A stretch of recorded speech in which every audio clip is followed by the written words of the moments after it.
This is IGN. Soft Heat. This is your IGN review of Crime 101 by Clint Gage. A few minutes into Crime 101, with the streets of Los Angeles whipping by, a tense, thudding soundtrack gnawing at you, while carefully laid plans are set up with unassuming close-ups only to be paid off in full-circle moments, you might start to think that you've seen this movie before. If you find yourself enjoying the cross-cut montage of the main characters crossing paths on the 101 and the evocative LA at night atmosphere, you wouldn't be entirely wrong in feeling a little deja vu.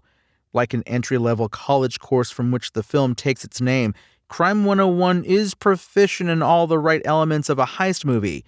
Director Bart Layton and the stacked cast led by Chris Hemsworth, Mark Ruffalo, and Halle Berry do what they can to take some chances around the periphery, veering from the formula in a few interesting ways. But like a high-end thief who strays from his MO, the movie ultimately pays for it in the end. Crime 101 doesn't actively do anything bad. In fact, the film tries to do a handful of interesting things, but only does each of them half as well as it could have with a little more focus. The pull of familiar heist movie tropes, the cat and mouse of Heat, or the one last score and I'm out of, well, Heat again, proves too strong and too thoroughly reproduced in Crime 101 for the variations to comfortably fold in. It all adds up to a pretty standard heist flick, featuring some flourishes to the formula that feel more out of place than like a creative riff on the genre. For example, Chris Hemsworth's Mike Davis is an awkward, almost cripplingly shy man who, at times, seems to be neurodivergent. It's definitely a departure from Thor or any number of the comedic supporting roles he's shown in over the years. He's a charismatic presence on screen no matter who he's playing, and his performance here works in the moments where he struggles to connect with a would-be love interest or when he scrubs himself down before a job to avoid leaving DNA evidence behind. However, the characterization gets a little lost when he shows no compunction about car chases or shaking down insurance executives. Mark Ruffalo's Detective Lubesnik and Halle Berry's broker Sharon, even Hemsworth's thief, all suffer under the unjust treatment of awful bosses and the same dead-end sense of futility.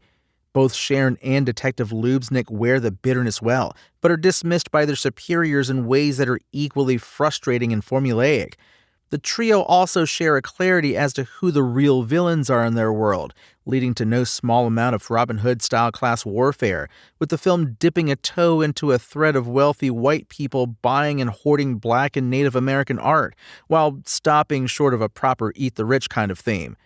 The real problem is none of this is allowed to be what the movie is about because Crime 101 is so determined to fall in line with the crime thriller genre that the flourishes feel more like bugs than features.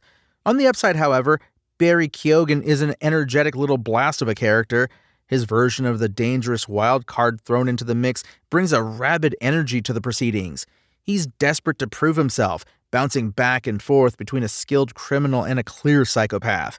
Nick Nolte, now with 100% more gravelly voice, does his thing as the elderly fence/father figure to Mike, but doesn't get much else to play with outside of what the elderly fence/father figures usually get to do in movies like this.